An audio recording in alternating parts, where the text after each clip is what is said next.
Bonjour à tout le monde, bienvenue sur le podcast Ma qualité de vie, un espace dédié aux personnes motivées à s'épanouir. Si vous êtes ici pour la première fois, bienvenue à vous. Je m'appelle Corinne et ici on parle de développement personnel, de bien-être et d'épanouissement. Aujourd'hui, j'ai choisi d'inviter Sylvana qui est coach psycho-émotionnel. Donc Sylvana se joint à nous. Bonjour Sylvana. Bonjour Corinne. Alors, je suis bien contente de t'avoir avec nous aujourd'hui. Et donc voilà, j'aimerais que tu te présentes et puis aussi que tu puisses nous dire c'est quoi coach psycho-émotionnel parce que la première fois que je l'ai entendu, je me suis dit ah tiens donc c'est nouveau pour moi, je connaissais pas. Donc pour le bénéfice des personnes qui elles aussi pour la première fois peut-être entendre ce titre, ça serait bien que tu puisses l'expliquer. Donc vas-y présente-toi puis ensuite tu peux expliquer. Donc tout d'abord, merci de m'avoir invitée.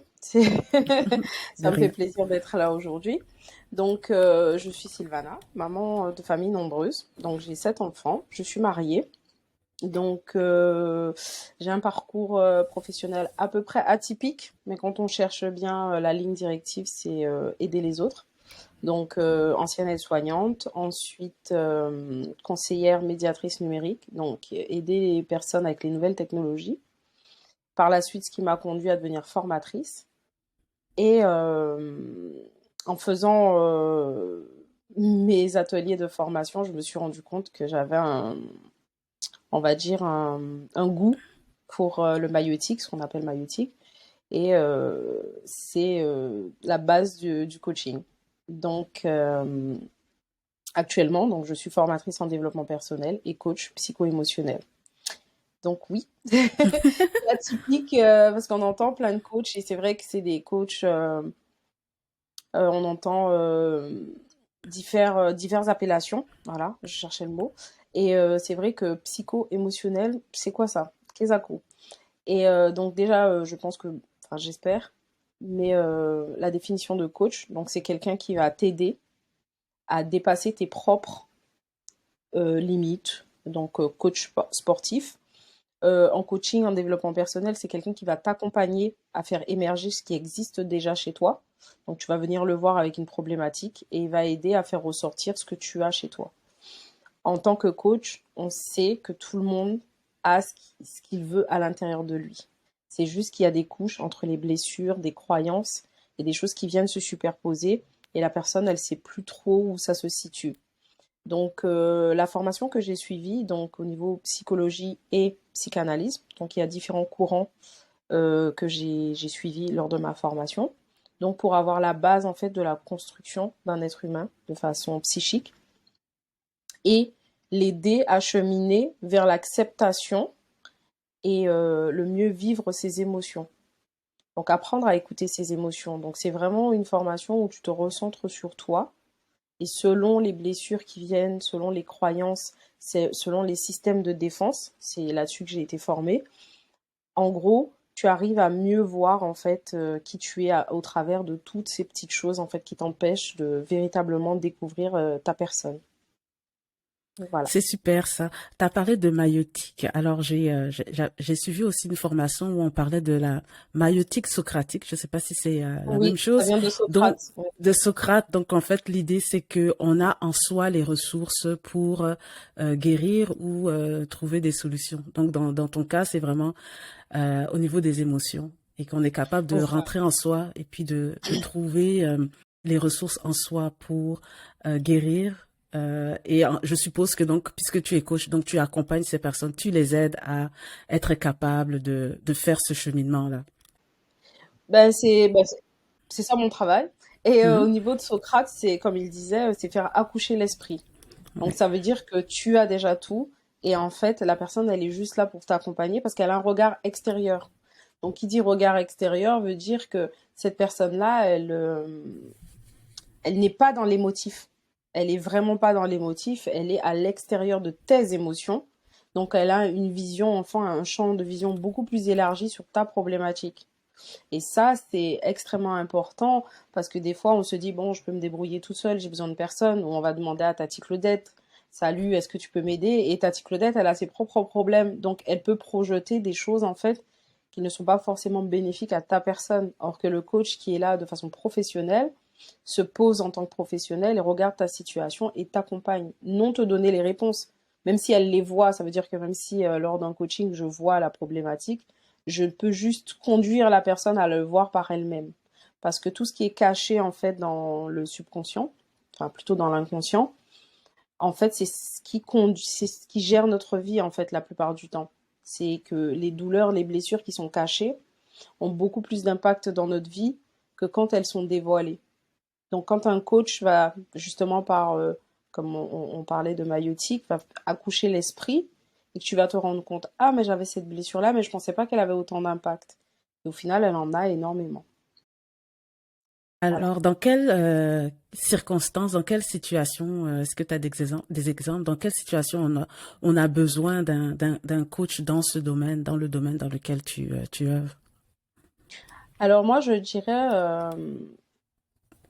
si on a besoin d'aide, toujours demander de l'aide, déjà en premier lieu, parce que moi, je suis coach, il y a des psychologues qui m'ont beaucoup aidé, donc ils n'ont pas la même approche. Certains psychologues ont passé des formations de coaching.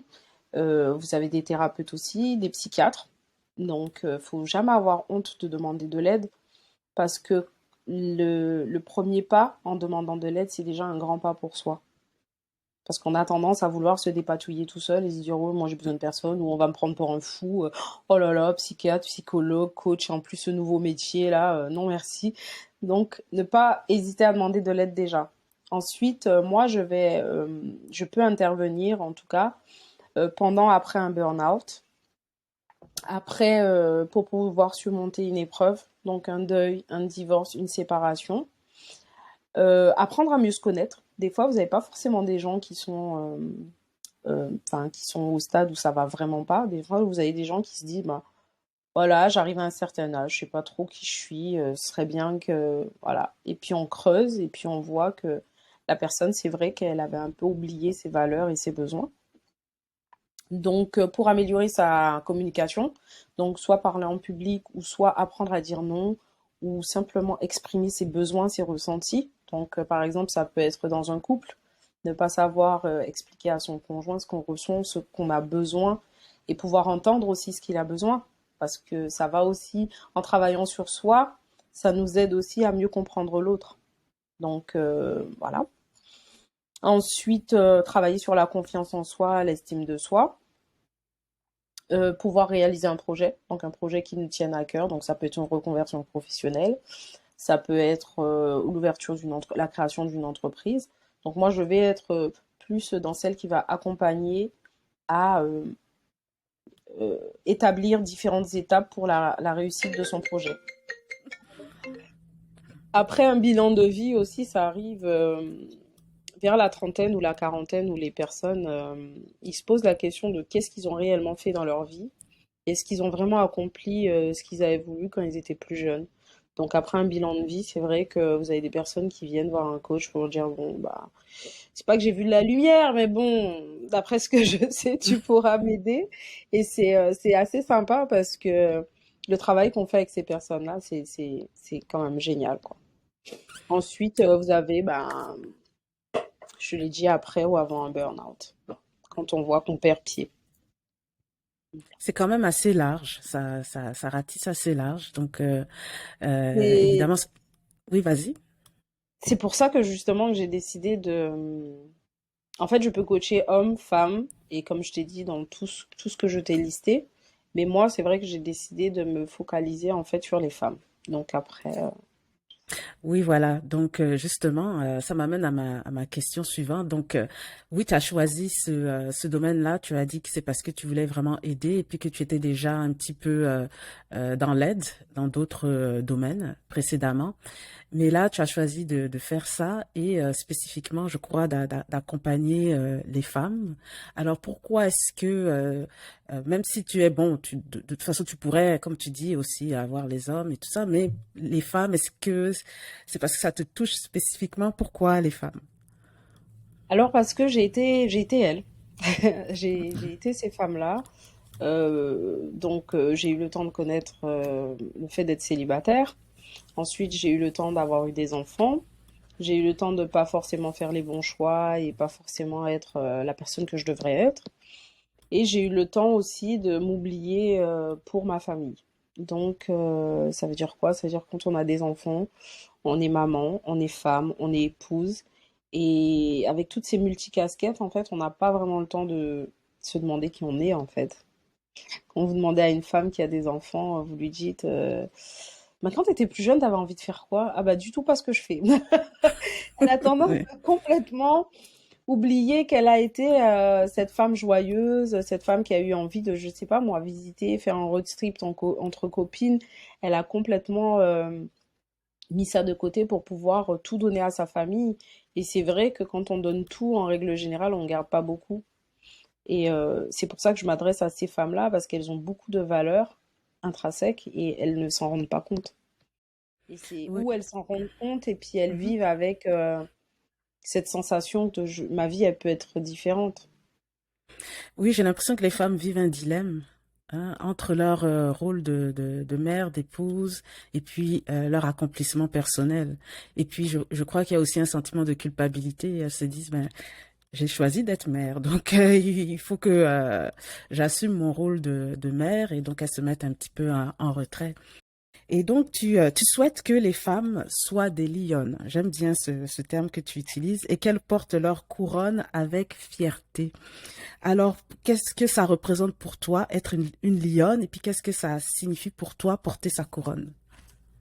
Alors, une lionne, c'est, j'adore regarder les documentaires animaliers. Oui, moi Et je me aussi. dis que bon, nous sommes des espèces évoluées, certes, Oui. mais la nature, des fois, elle nous donne quand même pas mal de leçons. Et je regardais un reportage sur la lionne et le fait que lorsqu'elle a des petits, elle est obligée de quitter en fait le groupe qui est censé la protéger, parce que quand un groupe, il y a le mâle dominant et qui aide à chasser en fait ceux qui viennent s'en prendre à son territoire. Et elle s'en va avec ses petits et elle doit les élever en plus de chasser. Et en fait, tu vois qu'elle a faim, en fait. Des fois, elle a vraiment faim, elle doit les allaiter et elle doit aller chasser, mais les mettre aussi en sécurité. Et justement, cette multicasquette, je pense qu'il y en a d'autres hein, d'animaux, mais c'est vraiment le côté félin. J'aime bien que quand il faut défendre ses petits ou son groupe, elle y va, quoi. Elle a pas peur de retrousser les manches, elle va chasser, elle ramène, il n'y a pas de problème. Quand aussi il faut s'occuper de ses petits, elle a une douceur. C'est-à-dire que quand on regarde vraiment cet animal, on voit la douceur, mais en même temps cette agressivité quand il faut. Et quand je regarde, en fait, je vois la femme. Je vois la femme qui est capable d'être d'une douceur absolue avec ses enfants, avec son mari, avec les gens qu'elle aime, prendre soin d'eux. Et quand il faut aller se battre, quand il faut faire, je sais pas, moi, des horaires de dingue, j'en ai fait, quand il faut faire 8 heures, 20 heures, rentrer à la maison, nettoyer, s'occuper des enfants, faire à manger, je l'ai fait en fait, se relever le matin à 8 heures, préparer les enfants avant de partir, faire le petit déjeuner, faire les courses, faire les factures, gérer les papiers, téléphoner, prendre des rendez-vous médicaux. Et tu te demandes en fait, mais ah, comment tu fais quoi? Ouais. Et Les femmes sont des superwomen, hein, vraiment. voilà. Et c'est pour ça que je voudrais vraiment avoir un impact dans le monde, en tout cas à mon échelle personnelle, pour que ces femmes-là, elles se rendent compte en fait du miracle qu'elles sont. Parce qu'en fait, on se rend pas compte, mais à la fin de la journée, elles sont épuisées et elles demandent de l'aide à personne. Elles se plaignent auprès de personne. Bon, elles vont appeler peut-être Tata Claude pour dire ça va pas et Tata Claude va dire oui, mais tu sais que t'es une femme, n'en fais pas, ne dis pas plus, ne dis pas plus. Et puis elles culpabilisent aussi, la culpabilité de se dire mais j'ai envie d'être, ben moi j'ai envie d'être une super entrepreneuse. J'ai envie de voyager avec mes enfants. J'ai envie de gagner quand même pas mal d'argent. Pour ça, il va falloir que le côté ménage, m'occuper de ma maison, ce qui est attribué à la femme, ben, il va falloir que je prenne une femme de ménage. Et puis les gens qui m'entourent, ils vont dire, mais ben, elle se prend pour qui? Genre, elle prend une femme de ménage. Ben oui, parce que j'ai besoin de mon temps pour créer des choses pour d'autres personnes et puis pour faire grossir mon entreprise. Je fais garder mon enfant, oh là là, quand même, elle peut se le garder, hein, et puis avec 7, pourquoi travailler? Donc, t'as des petites choses comme ça, en fait, tu, tu, tu vois toutes ces femmes qui sont là, qui se disent, ben, j'ai pas le droit, en fait. J'ai envie d'avoir une entreprise, mais j'ai ma famille, tous les soirs, je dois faire à manger. Et bon, voilà, si ce soir on fait des croque-monsieur, t'as pas tué tes enfants, t'as pas tué ton mari parce que vous avez mangé des croque-monsieur et une salade ce soir, enfin, je sais pas. Et c'est ça, en fait, je veux aider ces femmes-là. Et puis aussi ce cliché, t'as 30 ans, il faut que tu sois marié, il faut que tu aies des enfants, t'as envie de voyager, mais pourquoi faire? Bah oui, ce serait bien que je m'épanouisse moi avant Oui. de me mettre avec un mari. Et puis en même temps, ça me permet de définir quel type d'homme j'ai envie d'avoir à mes côtés, quel genre d'homme, et pas passer 10 ans et puis à 40 ans se réveiller et se dire, ben en fait ma vie elle est passée, j'ai 40 ans, j'ai des enfants, ils font des études, je peux pas trop partir, je peux pas trop bouger. Et en fait, c'est vraiment cet impact-là que je veux avoir pour ces femmes-là, en fait. Parce que je trouve que c'est important de déjà savoir ce qu'on veut, ce qu'on vaut et ce dont on a réellement envie et ne plus vouloir faire plaisir à tout le monde, ni à Tata Claudette, ni à son père, ni à sa tante, ni à son frère. Juste être soi et se dire, bon, moi j'ai envie de partir faire un safari. Voilà. Et les gens, ils peuvent se réveiller à 40 ans, j'ai envie. Ça se prépare. Je vais pas dire, allez, claque tout. Alors la coach qui dit, ah, oui, oui, oui, alors prends tes bagages et puis vas-y, franco. Non, c'est plus, tout se prépare. Il y a un plan à poser, une date, le budget dont tu auras besoin. Si tu es pas là, comment ça peut se passer? Qui pourra intervenir pour tes enfants, pour ton mari? Comment tu peux gérer à distance? Ça se prépare. Et c'est là où j'interviens pour dire à quelqu'un de ne pas sombrer dans la déprime parce qu'on n'a pas fait tout ce qu'on avait voulu faire. Il n'y a pas d'âge déjà pour faire quoi que ce soit. Et tout dépend du plan d'action que tu vas te fixer avec les objectifs. Oui, donc en fait, les femmes, le gros problème qu'elles ont, c'est que elles ont leur rôle de mère. Elles font face au jugement des autres, elles font face à la pression sociale et quelque part, elles se retrouvent un petit peu emprisonnées dans tout ça. Et je crois bien que c'est là qu'elles s'oublient un peu parce qu'elles essayent de rentrer dans ce cadre-là. Euh, et en fait, elles mettent de côté, hein, comme tu disais, leurs aspirations, tout simplement. Et tu dis que effectivement, tu veux les aider à se valoriser, à se revaloriser, qu'elles comprennent que elles comptent et puis qu'elles peuvent faire une contribution dans le fond. Alors toi, comment est-ce que tu les amènes à se valoriser? Alors déjà, c'est moi la première quête dans laquelle je pars, quel que soit par où je commence, parce que les problématiques sont toutes différentes. Mais en fait, c'est le retour vers soi, qui on est réellement, sans masque, sans blessure, sans jugement, parce qu'il faut savoir que l'être humain est son pire ennemi à lui-même. Ça veut dire que, quelles que soient les injonctions que la société peut imposer, s'il n'y a pas une faille, en fait, ça t'atteint pas. Ça veut dire que si, je ne sais pas moi, si tu as les moyens financiers, tu te sens pas vraiment touché par la crise. Les gens qui se sentent touchés, c'est les gens qui ça va déjà pas, et là, ça empire, en fait. Donc c'est pareil, en fait, pour les émotions, c'est pareil pour tout ce qui existe. C'est que on va commencer à travailler sur toi.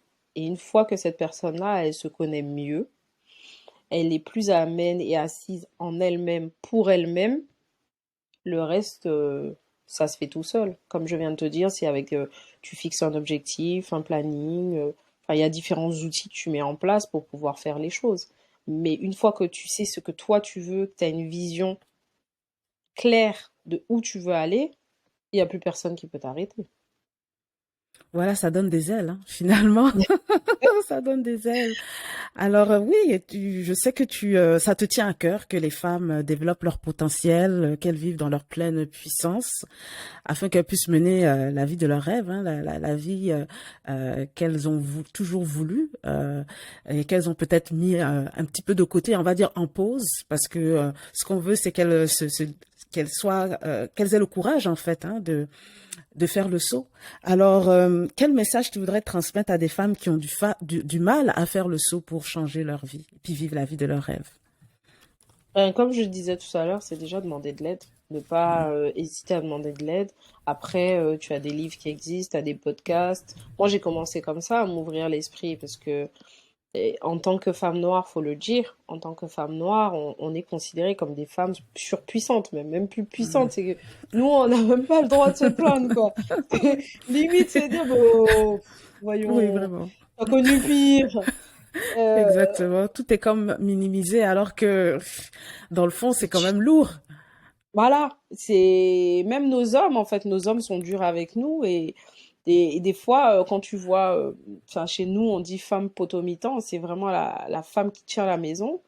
On a besoin de douceur aussi. On a besoin de pouvoir poser sa tête le soir et dire, bon, écoute, j'ai passé une sale journée avec les enfants, avec le travail, ça va pas, et ne pas être entendu comme une plainte.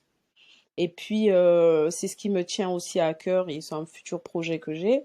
C'est vraiment faire des formations pour que ces femmes-là, elles rajoutent des compétences à leur arc. Parce que si tu ne sais pas à quoi les émotions servent, ben en fait, c'est des transmissions transgénérationnelles. On dirait, oh, oh t'es en colère, elle va se calmer. Mais en fait, la colère est un indicateur que soit ta limite, elle a été dépassée, soit tes valeurs ou tes besoins n'ont pas été écoutés. C'est pas compliqué, en fait. Quand je C'est dis un c'est pas signe, compliqué, ça te donne un signal, en fait, tes émotions. voilà, et en fait, plein de personnes ne savent pas écouter leurs émotions. Plein de personnes ne savent pas écouter le brouhaha mental qu'ils ont. C'est-à-dire toutes ces phrases négatives qu'on se dit, parce que tu écoutes les injonctions, mais en fait, toi aussi, des fois, tu es mauvais avec toi et te dire, ah oui, mais de toutes les manières, je suis pas capable. De toutes les manières, elle est mieux que moi. T'as vu, elle a 5 enfants, ça fait 3 jours qu'elle est sortie à la maternité, son ventre, il est plat. Ben oui, mais ça, c'est ce que les autres y montrent, en fait. C'est quand tu apprends à te connaître et à que tu comprends comment ton corps fonctionne, tu as fait un travail magnifique. Donner la vie, c'est le plus beau miracle qui existe.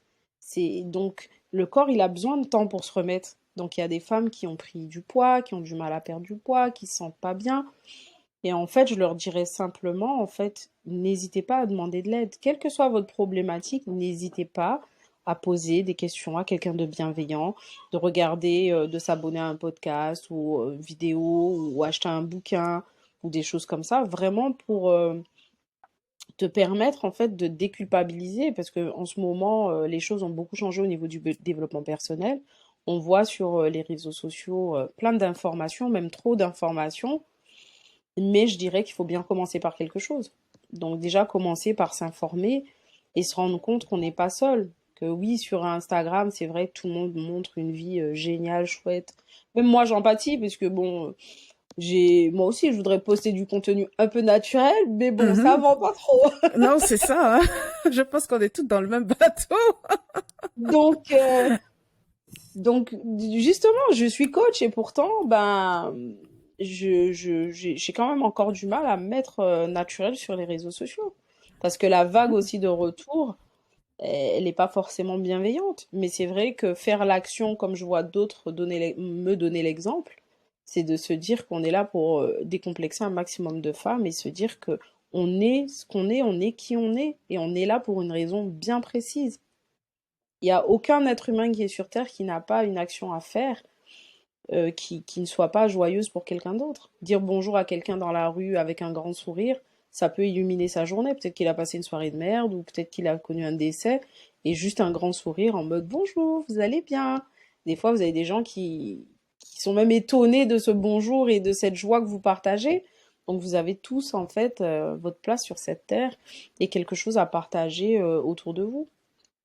Mais oui, tout à fait. On peut tous et toutes apporter quelque chose, apporter notre petite touche, comme tu disais, à son échelle, mais quand même faire une différence pour quelqu'un autour de soi ou, comme tu disais, peut-être même en allant au travail. Moi, je me souviens, il fut un moment où, sur mon trajet d'autobus, le chauffeur, il disait toujours bonjour à tout le monde qui montait dans l'autobus. Bonjour, bonjour, bonjour. Et il y avait des gens qui répondaient pas, mais de toute façon, juste de commencer la journée comme ça, tu montes dans l'autobus et il était très joyeux. Je voyais que c'était vraiment quelque chose qu'il faisait justement pour probablement apporter quelque chose aux gens autour de lui. Et ça faisait plaisir. Tu réponds ah, bonjour avec un sourire, et puis là déjà ça commence bien ta journée. Et ça fait une différence quoi qu'on le dise. Donc oui, on peut tous contribuer. Tu as raison de dire qu'il faut qu'on essaye de se décomplexer parce que on est dur avec soi-même. Et puis il faut essayer d'être un petit peu indulgente. C'est pas toujours facile. C'est un processus. On a tendance à se comparer, on a tendance à se juger. Et c'est vrai que au bout d'un moment, il faut essayer, bon, un petit peu de baisser un petit peu la pression qu'on s'inflige finalement parce que ça nous fait souffrir et de simplement, comme tu dis, chercher de l'aide, puis chercher à sortir de là pour être mieux. Parce que finalement, on veut être mieux. On veut pas rester là-dedans. On veut pas rester dans ces complexes au fond de soi, même si des fois on a des croyances limitantes ou on procrastine un petit peu, mais dans le fond, on veut pas. Donc puisque on veut s'en sortir, autant faire le pas, puis commencer, comme tu dis, au moins à chercher en ligne des ressources, tout ce qu'on peut trouver pour aider, et puis finalement aller jusqu'à l'accompagnement, pourquoi pas. Donc voilà, donc tu as un programme, Sylvana, je ne sais pas si c'est toujours le même nom, c'était Renaissance Queen, est-ce que c'est toujours ça ou Alors, je l'ai fermé. Ok. Alors, Renaissance Queen, en fait, c'est comme je te disais, c'est axé sur ma méthode Vesta. Donc, vision, spiritualité, Trinité, donc corps, cœur, esprit, réalisation de soi, réalisation de ses projets. Donc, savoir peut-être qu'est-ce qu'on veut, se poser la question, l'écrire et voir si ça tient toujours, si ça vient de nous ou si ça vient de quelqu'un d'autre. Alignement et action. Donc, ce sont beaucoup d'acronymes, je sais, c'est pour ça que j'ai mis Vestar. Et en fait, mon accompagnement, en fait, c'est pour prendre quelqu'un dès le début, basé sur sa vision. La personne, déjà savoir qui on veut être, qui on veut incarner, qui on se sent. Donc, grâce à de la méditation, des outils aussi que j'utilise en PNL, pour pouvoir se demander qui on veut être. Ensuite, faire pour avoir. Parce qu'en fait, beaucoup de personnes, ils veulent avoir, donc ils vont faire pour être. Et au final, ça, c'est à l'envers, en fait. Parce qu'il faut être qui on a envie d'être et qui on est profondément pour pouvoir faire des actions et avoir des résultats. Donc ce programme, en fait, je l'ai fermé parce que je suis en train de le retravailler. Parce que je sais pas si oui, je vais en parler. Donc, je l'ai fermé parce que je suis en train de réfléchir à ce que ça soit un programme sur du long terme pour apporter des connaissances. Donc, un système avec une formation par mois. Donc, basé sur le développement personnel. Donc, ça peut être la confiance en soi, l'estime de soi, toutes les choses qu'on voit en développement personnel pour pouvoir informer ces femmes. Et à côté de ça, proposer des accompagnements. Donc là, je vais pas tarder à réouvrir les portes de mes accompagnements individuels sur 2 mois. Donc je vais prendre la personne avec sa problématique et pouvoir l'aider pendant 2 mois. 6 séances de coaching individuel avec un plan d'action et des exercices à faire. Et ensuite, comme je t'ai dit, le programme Renaissance Queen, ça va être mon programme signature que je ne sais pas encore sous quel modèle, sous quelle forme je vais le faire, mais il me tient vraiment à cœur et j'ai vraiment envie de travailler avec ce programme en profondeur. Pas vraiment juste en surface, parce que je dis pas que le coaching c'est pas bien, hein. Le coaching, je fais du coaching. Donc quand on a une problématique, une blessure profonde, on travaille en coaching, on se sent plus léger. C'est-à-dire qu'on ressort de là, ces choses cachées, tapis sous l'ombre, en fait, ne gèrent plus notre vie. Elles ne conditionnent plus nos peurs, nos douleurs. Ça veut dire que petit à petit, on va avancer un pas après l'autre. Mais aussi, je me suis rendu compte que beaucoup de personnes ont des difficultés, même gestion des émotions, gestion du temps, ne savent pas prioriser, etc. Et vu que je me forme justement là-dessus, je voudrais en fait créer un système où ces personnes-là ont accès à des formations pour pouvoir apprendre de nouvelles connaissances. C'est-à-dire se sentir bien avec soi et ensuite avoir accès à de nouvelles connaissances en fonction des difficultés qu'on peut rencontrer dans la vie et être beaucoup plus informé sur le sujet. Donc en fait, tu veux les outiller un petit peu. Je veux vraiment en fait que les femmes arrivent à ne plus avoir honte déjà de tout ce qui est psychologie, aide, coaching, développement personnel, déjà ne plus en avoir honte, et justement mettre ces outils-là à leur portée pour qu'elles ensuite elles puissent l'utiliser pour être et devenir des femmes beaucoup plus puissantes en fait.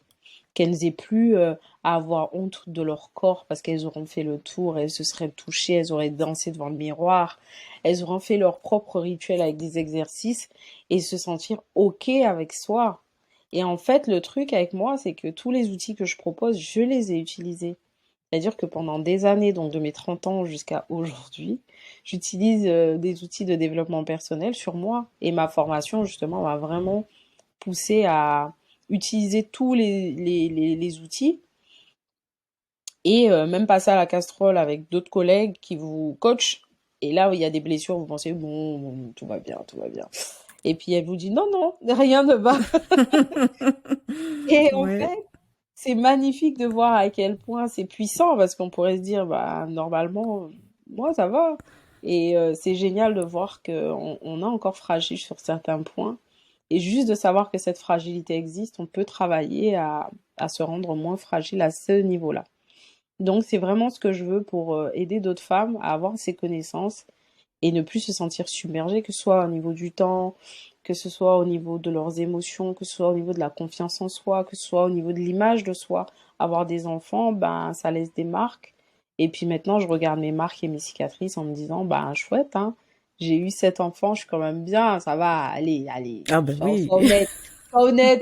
Non, mais c'est moi-même qui me dis ça, c'est qu'avant les Oui. gens ils me le disaient, mais tu sais, quand t'as tes vieux trucs dans ta tête, les gens ils te disent des choses, mais tu entends ce qu'ils te disent, mais tu le vis pas en fait. Ils sont pas en toi pour comprendre en fait avec quelle blessure tu vis. Et c'est vrai que maintenant, quand tu te regardes dans le miroir, tu te dis, oh, allez, allez, c'est bon, bah, ouais, ouais, mais c'est bon. Bon, on a des petits boutons. Bon, écoute, on sait comment les camoufler. Tu vois, toutes ces petites choses.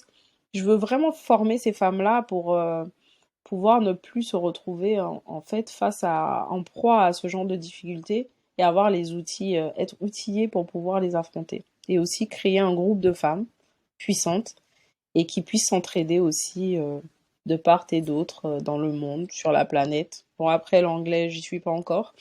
Hein, Corinne? Oui. Ouais, Donc ça fera son chemin. voilà, ça viendra parce que je me forme quand même. Mais Mm. pour l'instant, quand je dis dans le monde, c'est que c'est en français, donc j'espère, et avec la magie d'Internet, pouvoir réunir toutes ces femmes, quoi. C'est génial. Autant Internet peut être nocif, négatif, mais autant c'est génial de pouvoir connecter avec des femmes, ben, toi qui es au Canada, là-bas, au froid, avec des moins. Moi, ça va, on n'est pas encore à moins, mais tu vois, Oh là on là. échange, tu vois, on est là, on est en train Oui. d'échanger. Et je trouve ça génial, en fait, c'est magnifique. Ah ouais. Ah Donc oui, c'est la voilà, beauté de la technologie. Vraiment, ça permet de rassembler des personnes qui vivent la même problématique, mais qui sont à différents coins du monde, et puis de se retrouver ensemble. Je trouve que ça élargit un petit peu les horizons. Des fois, localement, on peut avoir moins d'opportunités. Et puis, avec le web, eh ben, on a accès à des personnes un peu partout et on se retrouve à faire partie d'une communauté de personnes qui vivent la même chose que soi-même. Donc, c'est du positif quelque part. c'est génial. Moi, Oui. j'adore. Donc, quel est le meilleur moyen pour te joindre? Est-ce que c'est à travers Facebook parce que tu as une page Alors, Facebook? j'ai créé ma page Facebook. J'ai mon profil. Alors, sur mon profil, c'est Sylvana TD. Ok. Sur ma page, c'est Sylvana TD Coach. Et sur Instagram, c'est Sylvana, le petit ret du 8. Donc, la barre Oui, tout en bas, en TD. bas, oui. On peut me joindre sur Instagram, on m'envoie des messages en privé, je réponds. Je suis moins présente sur Facebook que sur Instagram. C'est vrai que sur Instagram, je suis beaucoup plus active. Et puis le site internet, tout ça, c'est à venir. Mais pour l'instant, on commence avec ce qu'on a. Oui, tout à fait. En tout cas, je mettrai les liens de tes médias sociaux dans la description de Pas de souci. l'épisode. Comme ça, s'il y a des personnes qui veulent en apprendre un peu plus sur ce que tu fais, puis voir un petit peu ce que tu partages, eh bien, au moins, ils pourront le faire. Donc voilà, ça m'a fait vraiment, vraiment plaisir, Sylvana, de t'avoir aujourd'hui. Merci d'avoir partager toutes ces belles choses vraiment qui vont aider les femmes à être des lionnes puissantes, hein, women empowerment, pour revenir à Voilà. l'anglais, des lionnes puissantes. Donc vraiment merci beaucoup. Et pour vous qui nous regardez ou qui nous écoutez, n'hésitez pas à partager cet épisode autour de vous pour aider une autre personne dans votre entourage à briller aussi. Et surtout, n'oubliez pas de vous abonner et on se retrouve bientôt dans le prochain épisode. Alors, à la prochaine. À bientôt. Merci beaucoup, Corinne.